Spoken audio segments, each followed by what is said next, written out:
responsible. I won't even try to pronounce the company that he works for. He'll probably pronounce it himself in a minute. But Rene is the head responsible person for the Dutch National Elevation Model second edition.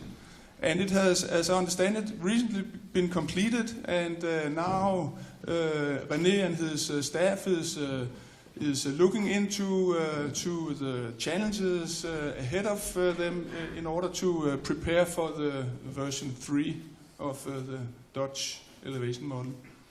Welcome, Rene, and the floor is yours. Okay. Thank you, Niels, sorry, for the introduction. Thank you also for inviting me here for this conference. It's an honor to be here. It's such a lovely place, such a great audience. So I'm proud to be here. And proud to give a presentation on the national elevation model we have. There's a lot to tell, so I'll start my presentation with a brief introduction of myself. My name is Rene Van der Velden and I work for het Waterschapshuis. So that's the company name. And I was graduated in 1995 at the Technical University at Delft and as a geodetic engineer. And nowadays I'm a manager spatial information at het Waterschapshuis. And that's an organization which is situated in the center of the Netherlands, in Amersfoort. And that is responsible for the joint geoinformation policy and the implementation for all water authorities. We have 25 water authorities in the Netherlands. And we also work for joint ventures where water authorities cooperate with other agencies like Rijkswaterstaat, the Ministry of Infrastructure and Environment. Later on I will call that Rijkswaterstaat. Our organization aims to promote cooperation in the field of data and also on the field of information technology, all concerning water sector issues. Since 1995, my primary focus is on data, spatial data, prediction of data, quality assurance, data supply to the end users, and I worked for business company as well and for government agencies last years. In the last recent years, my focus is on spatial data for water management issues, and that's what my presentation is about. That's called Water Management to the Next Level, powered by spatial information. Now, I think you're aware that almost 80% of the world's population lives below sea level in deltas, and about 55% of the Netherlands lies below sea level. When I departed yesterday at the Schiphol National Airport, it was 4 meters below. And that brings me to this situation here. I think it's not typical Dutch. I think it's also applicable for Denmark. And that brings me to a question. I think you will know, but do you know what is the lowest point in Denmark? Can anybody tell me? Roughly? I found out that it's, but correct me if I'm wrong, it's 7 meters below sea level. It's the lowest point in Denmark.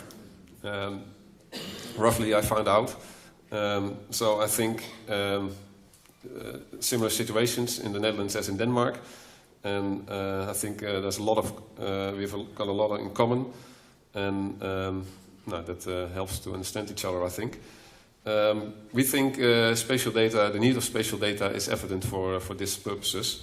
And we have lots of data sets, not only height data sets, we have imagery. I'm also responsible for the central government program for collecting on a yearly basis imagery. And at the end, it's a challenge to combine all these data sets and to use its full potential. And at the end, it will lead to better decision making and the strategy and policy, but also to cost savings if you cooperate on data collection. In my presentation, I will give a brief overview of other techniques, but mainly concerning with elevation data, some techniques, and I will end up my presentation with some challenges. Now, this will be very familiar, I think, of course. In the Netherlands, we are continuously innovating, and we have the unique skills to live our life safely under sea level and to keep dry feed in a very wet country. And what we see here, and later on in my presentation, is the sea barrier at the south of the Netherlands. We call it Neeltje Jans. Another picture that it may be obvious, but it was a quite important year in the Netherlands, 2003. And what you see is a collapse of a small barrier, not a huge one, but in the middle you see all the flood and all the mud which led to the houses. Because the water is not only coming from the sea, it's also coming from above, of course, and from behind, from Belgium, from Germany, with respect to the Netherlands. Of course, this accident was quite unfortunate, but at the end it helped us to put more effort and more money in the monitoring of our national barriers. So it was a quite important moment in the Netherlands. But still, flooding happens, and we see here the year 2011 and 1926. It's the same area and the same problem, but we have a lot of data, but flooding still happens at the end. But I'm not anxious to live in the Netherlands. We do a good job, and I'm proud to live there. That brings me to the subjects of my presentation. 4 major parts. I will first briefly mention something about the water management in the Netherlands, and then about the 2 national height models we already have produced. The second one, AHN2, stands for an actual height elevation model of the Netherlands.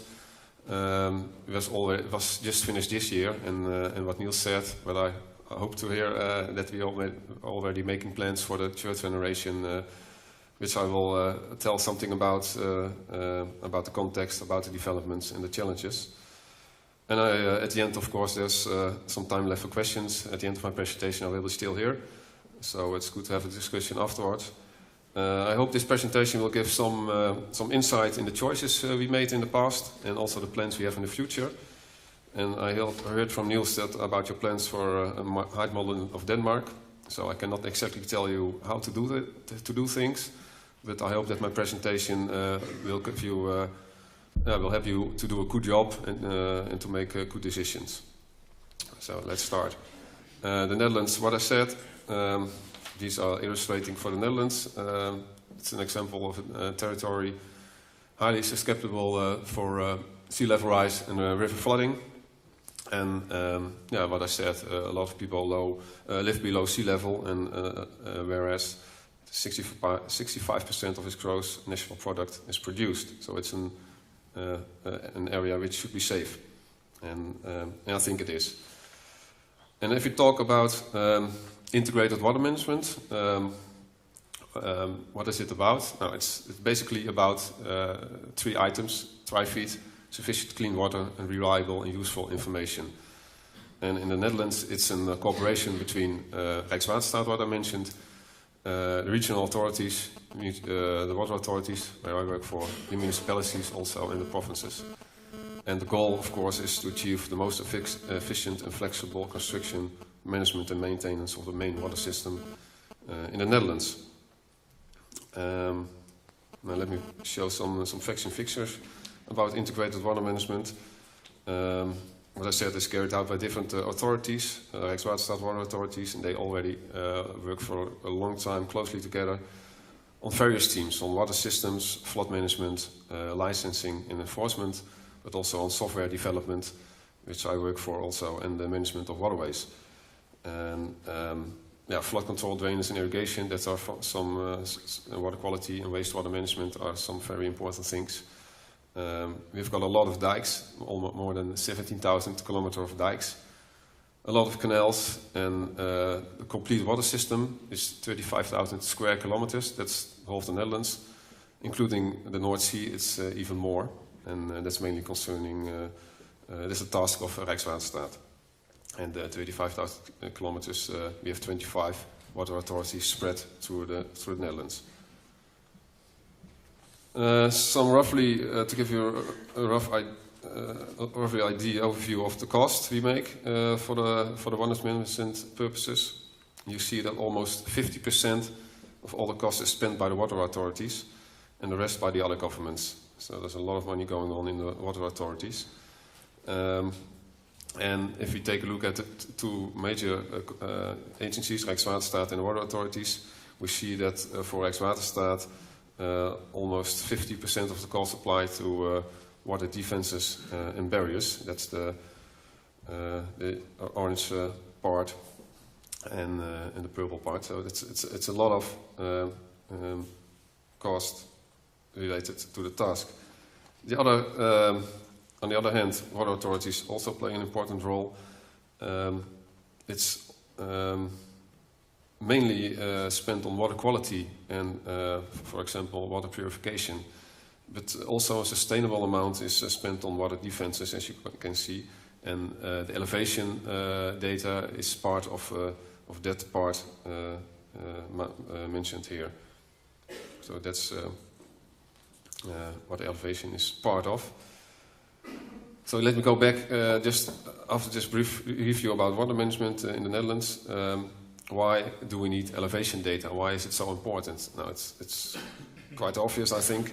The water flows to the rivers and the canals. After a dikebreak, you have to know where it flows. After a heavy downpour of rain, where does it flow below the ground? And nowadays it comes in huge amounts, and that's not, I think, particularly for Holland.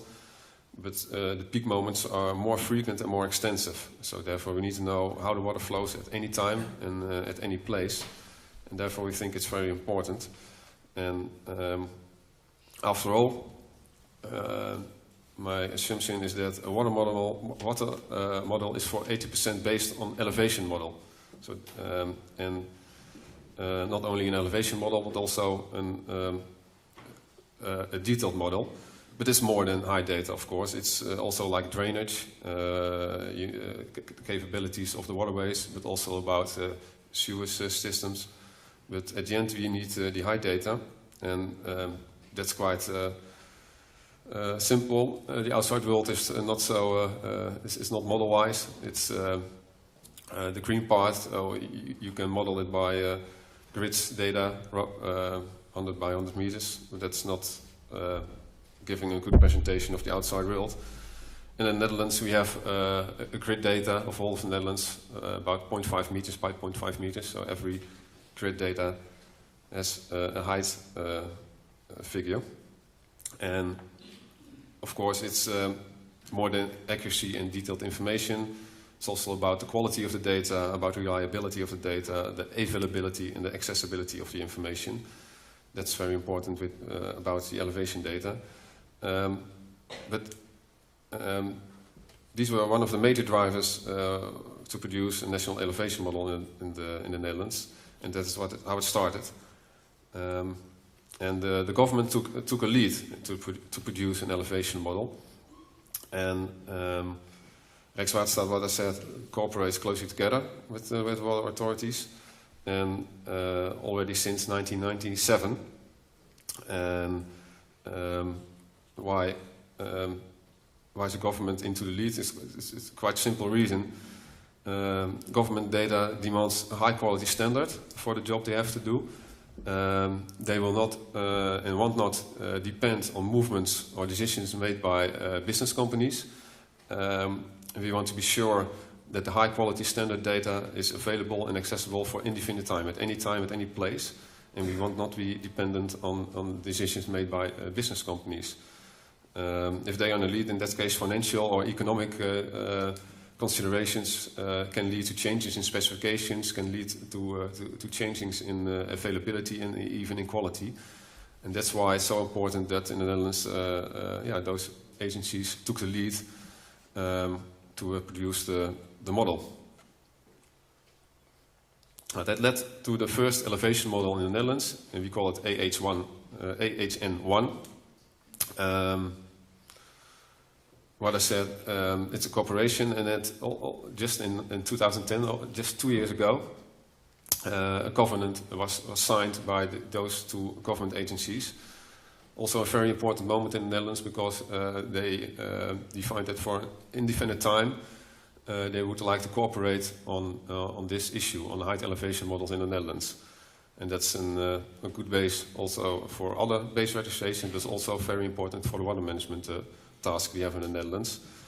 Although for every next model, I'm going to present something about the AHN3 model, the financing is still to be arranged. It's an intention they have to produce and cooperate for indefinite time. Let's go back to the beginning. Just very briefly, it started in 1997 and it took some time to produce a nationwide model. In that time, LiDAR was not mature. It was still a developing technique, and it was promising. And at the end, we succeeded to produce a nationwide model. But it took some effort and took some time. It took a lot of money. And at the end, we succeeded. We started with the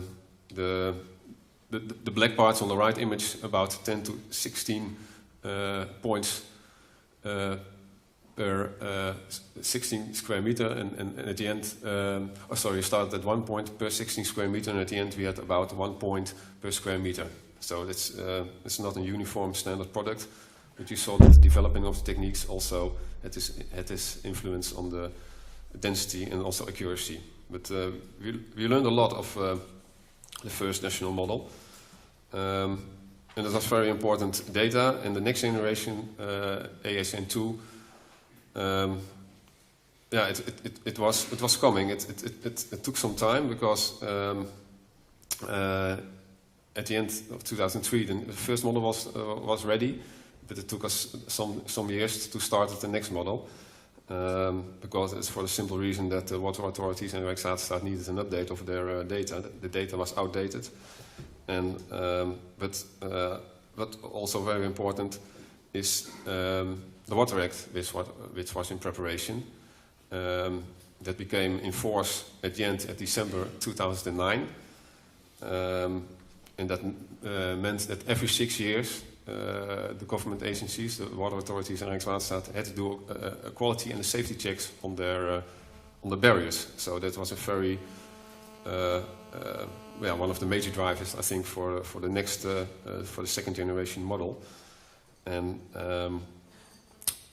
but one of the other major drivers, of course, is that what I said is the guarantee about quality, reliability, and availability, and not being dependent on third parties. And what I said, detailed data is also then needed. There was a technology push at this moment. LiDAR technique became more mature.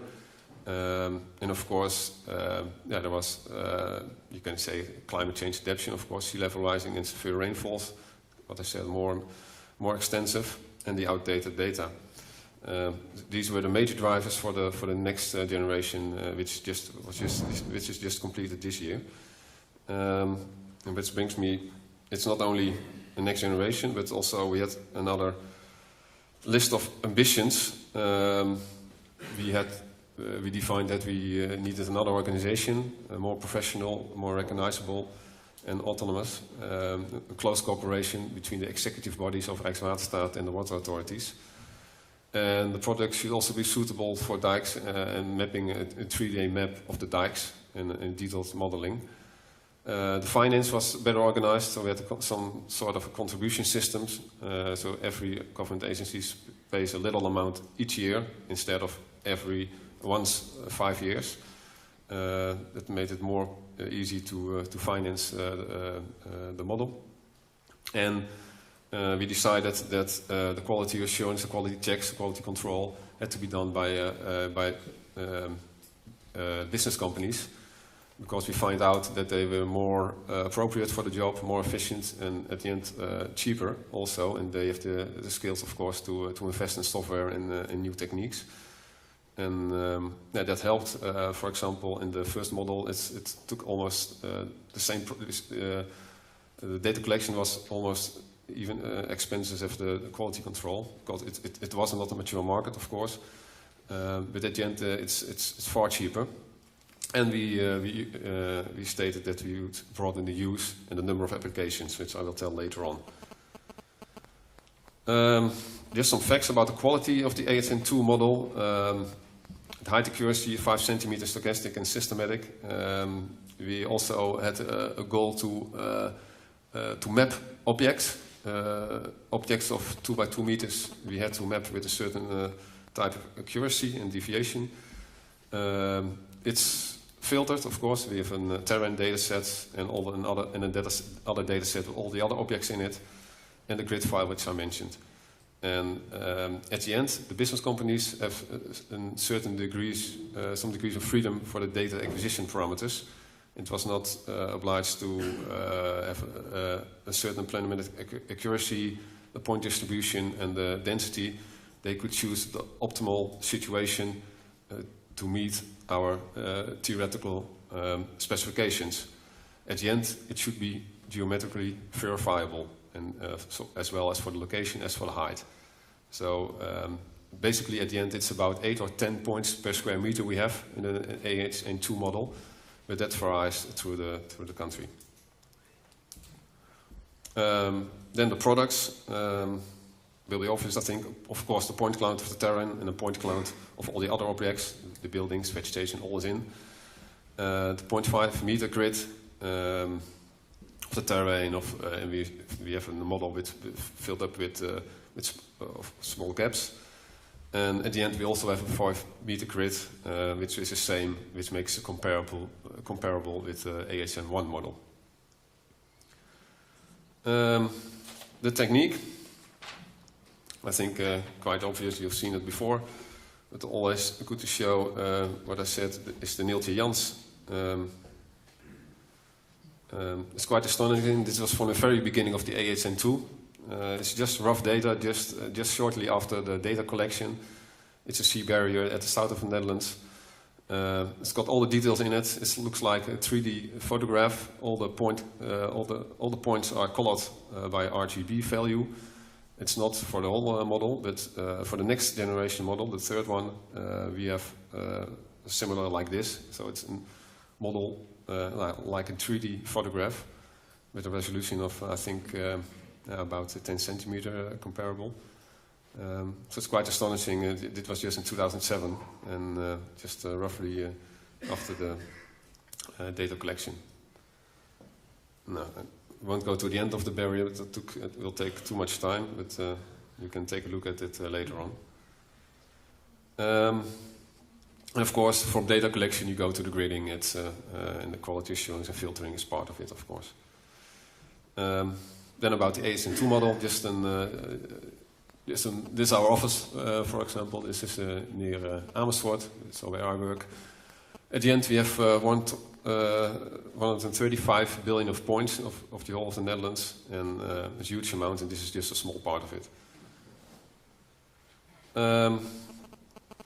Then about the applications, because that's very important as well. I have a very brief, short film I would like to show you. But first of all, let me mention some quotes from practice.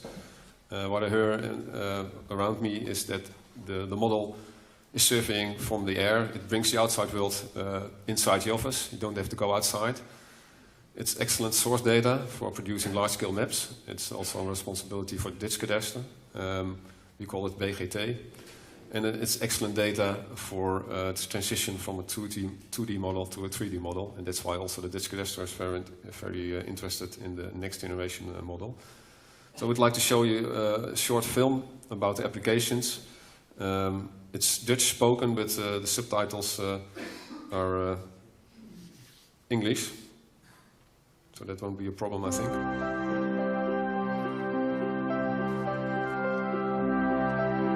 De Lage Landen. Gelegen in de monding van de Eems, de Rijn, de Maas en de Schelde. Gevormd door de dynamiek van water en land. Een gebied waar de hoogte het verschil maakt tussen voor- en tegenspoed. Al vele eeuwen zijn de inwoners van de Lage Landen actief in het beheren van het water.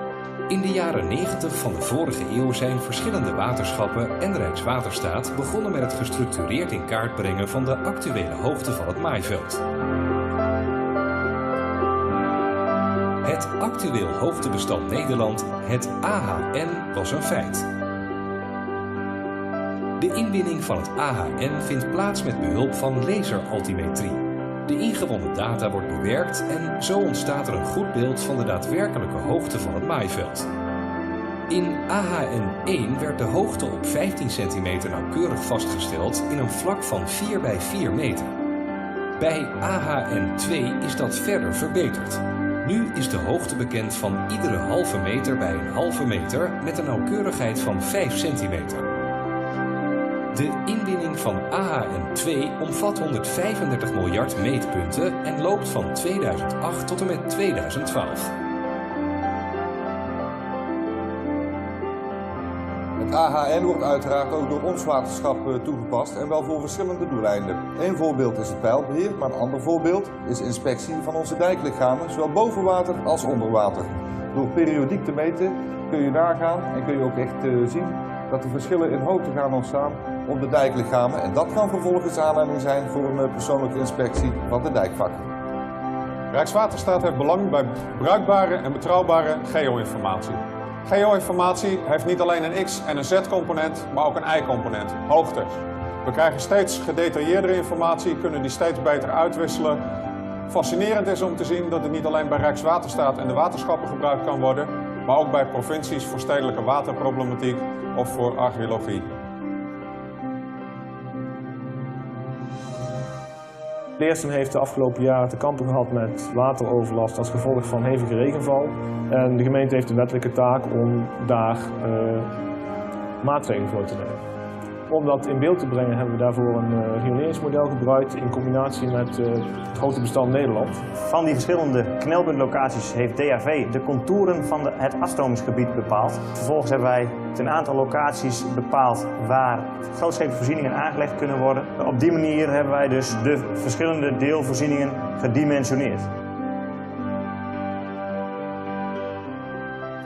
Dit deel van Zeewolde is een krekengebied wat gevormd is tussen ongeveer 6000 en 3000 voor Christus.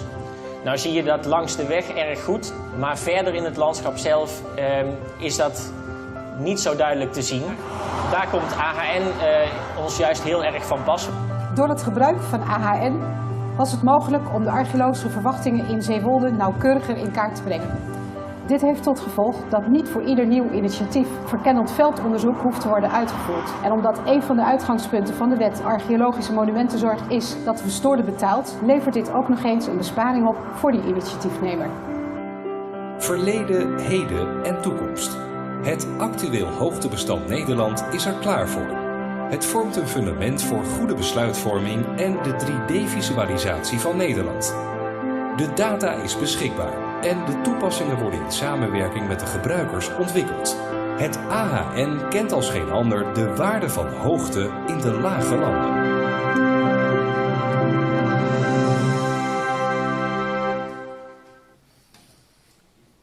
Okay. That brings me back to the organization, because what I said, it's a cooperation between Rijkswaterstaat and the water authorities. And therefore we have a special organization. We have got an AHN council with business executives and the directors from the executive organizations. 4 people in it.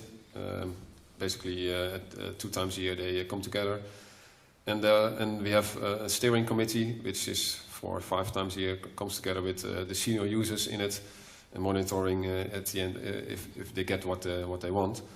And the executive organization, that's where I work for, and that's a cooperation between het Waterschapshuis and Rijkswaterstaat. That's the data and IT services organization, which is responsible for the production and the quality of the AHN model.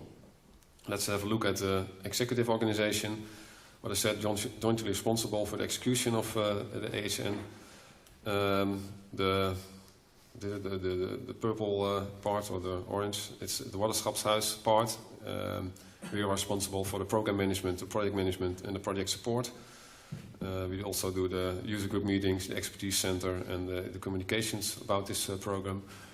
And the blue parts, the below parts, the procurement, the contract management and the storage and distribution, it's responsibility of Rijkswaterstaat.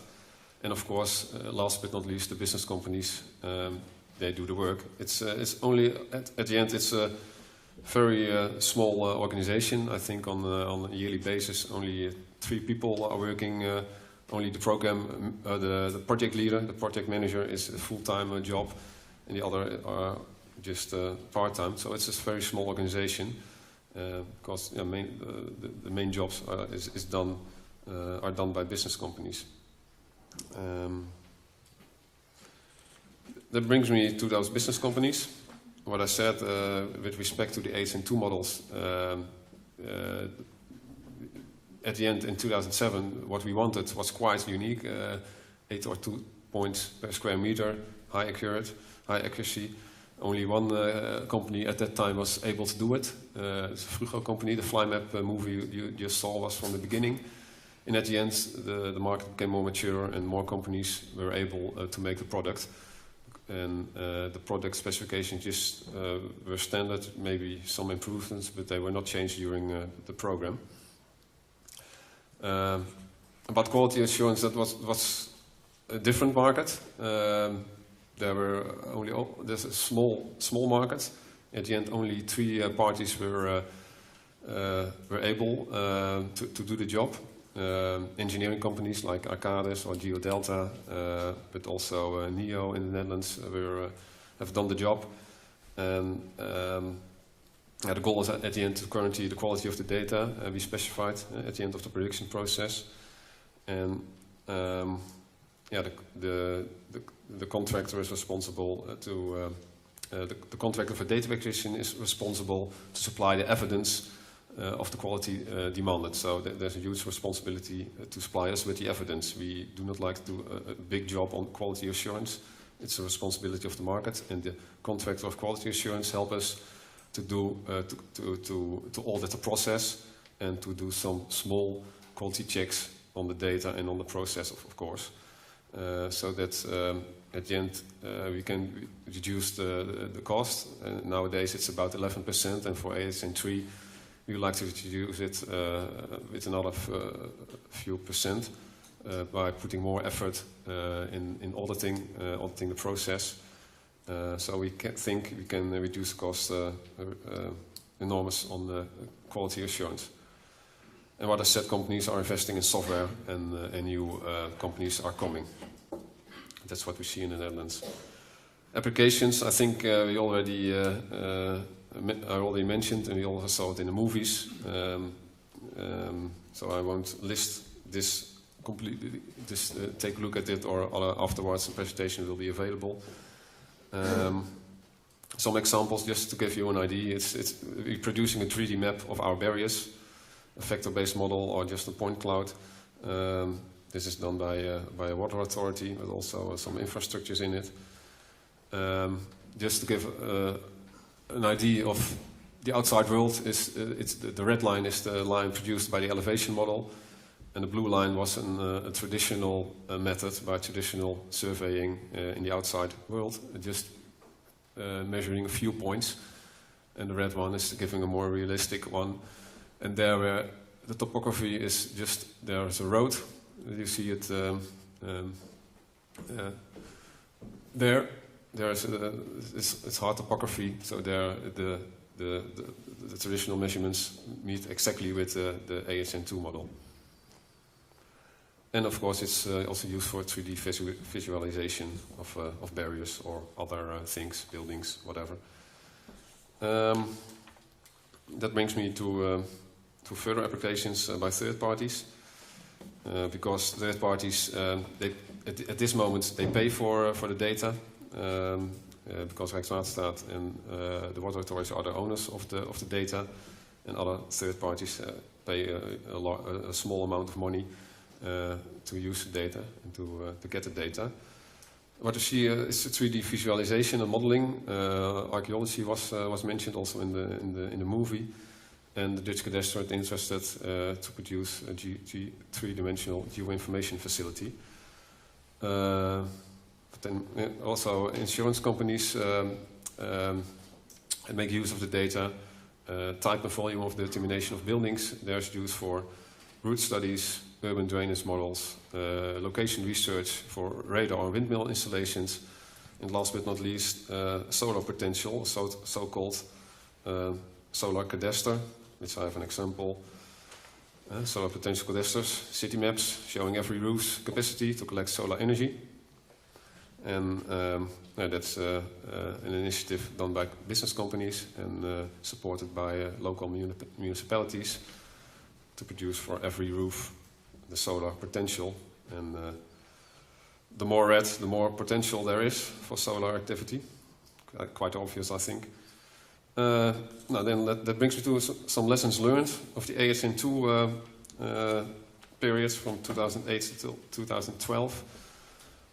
It's a corporation, what I said. It's a small organization. The specifications were unchanged, and that led to a situation that we could reduce cost of data collection. So the level dropped for the cost of data collection. But it was very important for tendering each year. So at the beginning of the year, we yearly tendered, and we yearly could make use of the price dropping. And at the end, we had a 2 years contract. And at the end, a lot of companies were able to do the job. Schiphol Airport, I don't know how difficult it is here in Copenhagen, but at Schiphol Airport was very difficult to obtain. We had alternative methods and intensive consultations with the air traffic control, also with the companies. But at the end, it was not succeeded. But in 2010, the Iceland ash cloud brought us some fortune. And at the end, when there was no traffic allowed, we could send helicopters to the place, and the company was ready for it. And at the end, it was acquired completely.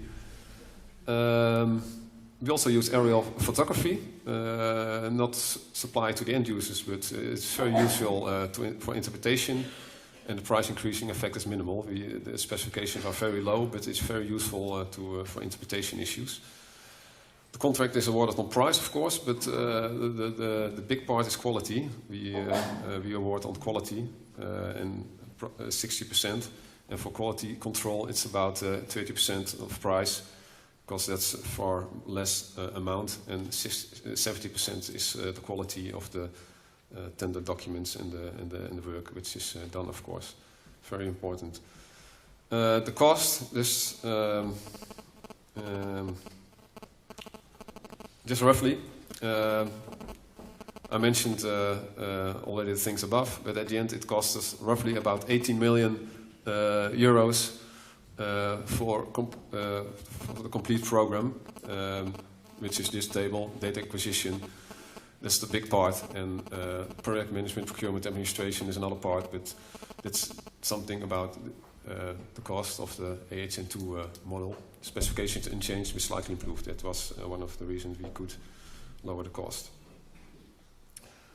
Cost savings, just the water authorities part, because we save on traditional surveying, reduce cost on tendering, because we do it by one party, not by 25 water authorities. Joint procurement reduces prices, and we have a lot of unexpected applications. So approximate, only for the water authorities, we spend each year 2 million of euros, not including Rijkswaterstaat. So at the end we have a positive business case, we think. And that helps us also to finance the third model. That brings me to the next generation model. Why? Now, it's very simple. Water authorities need an update. And the Water Act is still in charge, still in force, so we have to do safety checks. And what it is, it's basically an updated and improved version of ASN2 model. But we have some additional targets. We would like to cooperate with other agencies, like the provinces and Dutch Cadastre. Dutch Cadastre is interested, but they won't cooperate. They think they will get the data for free at the end. Maybe it is so. It's similar to ASN2, consisting of a ground level, of course, and all the other objects above ground level. We have to reduce cost for data acquisition. We tried the aim is central funding. I don't think that will happen. We've got a hybrid model. Special products are also part of the HN organization, only with dedicated funding. So more and more projects which are LiDAR based become part of the HN organization. Business opportunities free availability in data acquisition. So that is the one of the aim. Free availability of data might happen. I think it will happen next year. Major changes, just some classification shading, RGB I mentioned, automatic classification. We put some effort in echo counts. Highly compressed point clouds, Inspire-proof grid data in 2 formats. A short lead time, within 6 months it should be supplied to the end customer. And we have some special projects part of it. And at the end we have a budget for innovation. And why? Because we don't have any earnings anymore, and we have needed some budget for innovation and investigations. To give you a rough idea of the cost estimation of AHN3, we're still busy on it, and the business plan will be ready at the end of this year. But about 16.6 million instead of the 18.4 million. That's basically on a based on the mature market, slightly changed specifications. But an increase of the value-added tax, unfortunately. That's a political decision I can't influence. AHN3, based on LiDAR, yes or no. AHN2 was LiDAR. We assume LiDAR will be the technique to produce a country-wide national elevation model. However, there are emerging techniques and developments that are very promising, and not necessarily that those techniques will be able to acquire the data with the same precision and level of detail. That's not very likely to happen, but those are techniques that can help us to keep the AHN file up to date after or during the execution of AHN3. That's what we like to investigate the next couple of years. That brings me to 2 challenges. Data integration. How can we keep the AHN file up to date without the need for LiDAR acquisition on a yearly basis as a national scale? There are some promising techniques. Of course, there are traditional techniques, but I will only mention some other techniques. And we have the big data problem, which I will not mention because I'm running out of time. INSAR is a technique which is developing, I think also known in Denmark. It's deployable for deformations of structures in the sense of millimeters a year. And we think it's a good prediction tool to predict locations where deformations of terrain will happen, subsidence, for example, and then we can start acquisition by LiDAR, for example. And other promising techniques is dense matching. What I said, I'm responsible for the area of photography in the Netherlands. Started in 2012. On a yearly basis, 2 centimeter data is available, but it brings us only with a vertical accuracy of almost 10 centimeters. That's not enough, but when we increase the overlap, it comes to the end what we want. But therefore, we need to have more images, more overlap, and that will cost a lot of money, I think. I don't know if that's going to happen, but it's a promising technique. Disadvantages: high accuracy, density in the trees, it's not available, occlusion in urban areas, no points on the vegetation, and we need a large overlap to meet the accuracy we want. The big data issue, of course, that's very known, velocity, variety, and lots of detail. But at the end, we should consider, do we need all the data? Sensors are everywhere. We put sensors in our barriers at this moment to monitor the strength of the barriers. Do we need that all the time? Do we need all those data? And when we take a look at this, this was the beginning of this year. We had some flood in the northern of the Netherlands, and what we saw, just traditional maps were used. I don't think that's very an efficient use of available AHN data.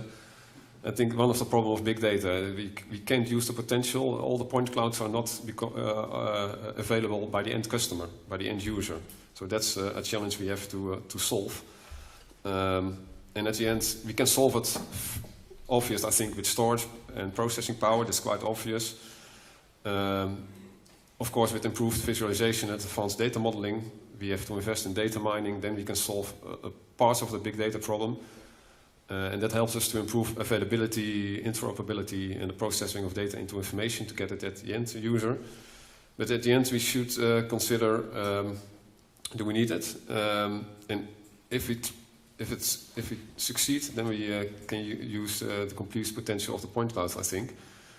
But it's not only technology. It's this is my last sheet. It's also about user requirements by demanding customers. They are leading, and we should reckon. Do we need all the details? I think we should start with the redundancy of data capture, the intelligent use of techniques, of data sets. And at the end, I think it's no more AHN 1 or 2 or 3. It's about the maintenance of the AHN file with different techniques, different data sets. So at the end, we have current and reliable height information and a national elevation model of the Netherlands. And that's what my presentation is about. If there are questions, please feel free to ask a question. Thank you very much.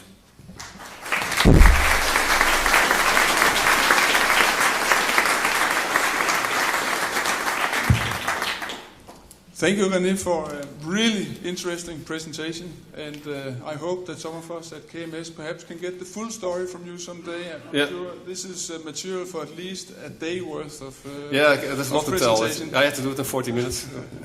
It's very interesting. This must have given somebody the urge to pose a question, I'm sure, at you.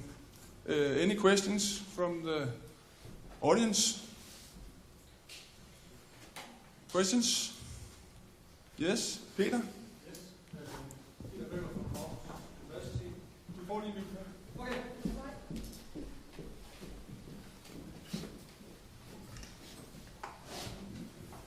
I have two questions. The first question is, who has access to the data in Holland? Is it free for everybody, or is it only governmental institutions who has access to it? The owners of the ASN data, that are the water authorities in Rijkswaterstaat, they have access to the data. All other business companies and other government agencies pay a small amount of money for getting the ASN2 data, because they do not participate in the organization, and also they're not contributing any euros. Universities and other investigations institutes and musea, they can get it for free. For the next generation model, the third model, it will be free, I think. It's not a formal decision at this moment, but at the end, in the Netherlands, at the 1st January of 2015, all data collected by government agencies has to be freely available. And we see all the advantages of free availability of data. So we would like to have it free. I hope during the next year, all the ASN data, ASN1 and 2, and also 3 will be available. For the ASN3 data set, we will start tendering beginning of next summer. So that will take some time to produce the data. Okay, and that sort of leads to the next question, and that is regarding the point cloud. The point cloud, is that used in Holland for other things but visualization? Do you use it for any quantitative analysis or the like? I don't know exactly. The point cloud data? Yeah. Point cloud is data for visualization, yes, of course, and for mapping. For mapping also. Yeah. Yes, but do you use it for any other purposes, like vegetation studies or anything like that? I don't have an overview of the complete applications, but within the Wageningen University, it's used for vegetation analysis. It's used for visualization, what I said. It's produced maps for infrastructure works, produce models, and so on. And for archaeologists, you also use it to predict locations. And the cadastre would like to use it for making the transition from a 2D situation to 3D situation. And it's used for the other central government program. Also, there's the imagery program, and we use it to produce ortho maps. Yes, thank you, Peter. Any other questions for Rene? Michael? Anne, up here. Op med lappen, Michael. Thank you. I have also two questions. I'm also from the university. So, and one thing relates to, can you invite the university studies to real-time ground truthing while you are, I mean, as a part of your tendering and contract work with your with the survey companies? So do you bring that in so that you can invite studies into it so that you gather other information? Your question if whether specifications needed or demanded by universities are part of the tendering documents or the specifications? Yeah, and you can say exactly the survey. I mean, timing, for instance, can be essential in order to know when to... No, the influence is minimal because the financing parties, like Rijkswaterstaat and water authorities, they pay for it, and they when they pay, they can ask what they want. And the universities have a minimal influence on timing and specifications. And at the end, the universities are happy to use the HN2 model, and they said that if the next third model will be likewise, then they are satisfied. If that's a question on your, if that's an answer on your question, I don't know. Not quite, because I mean, if you want to develop new applications of your LiDAR information, then it could be useful to be able to be out in the field at the time, on the day, exactly. So, I mean, if you're talking about meadows or stuff like that, it would be nice to be able to be there exactly at the time of planning. Yes, okay, let's start that. We have contact with universities, and we of course we tell them when we fly, and they can go into the fields. That's not a problem. So we are in contact. So that's not a problem. And the second question is related to the depth. I mean, you have a lot of reservoirs, and you talked about water quality and so on. Yeah. What is your current experience on that subject? The depth, you mean underwater the water data? Reservoirs, in the deltas, in the canal, that's hardly comparable with the data sets we have. What I said, we try to bring it in one organization, that we have one model for the Netherlands, as well as for the depth, as for the field level, ground level. But the specifications will be different, so that will be not uniformed for the next couple of years. I don't think so. Okay, tak Michael. Der er tid til et hurtigt spørgsmål. Et sidste hurtigt spørgsmål. What I mean is, there's time for a quick question. Hello. Jeff Broom from, guess where? Aarhus University. Two questions.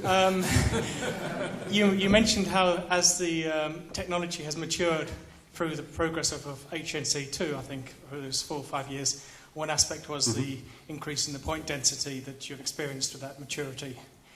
What other aspects of the maturing of the technology has been integrated into the development and collection of points, the raw data of that program over those 4 or 5 years, going from sort of, say, maybe discrete to more waveform type LiDAR collection? Yeah, that was presented in my sheet. The specifications were not changed during the execution of the program of AHN2, slightly, but the improvements which I presented for AHN3 were basically they are based on the development of techniques on the developments within the companies. So the highly compressed format, which I think it's comparable with the imagery format we have in ECW. So it's a factor 2030, echo count, the full wavelength, and of course the price will drop. That's very important for us too, because we had some problems with financing, and we had to drop. So that has that been a push from the technology, from the supplier side, or has it been something that has been accepted as, yes, we can do more with having that data? It meets higher specification for us. It increases our possibilities for creating the products we want, to have that more sophisticated form of raw data. Yes, both. It's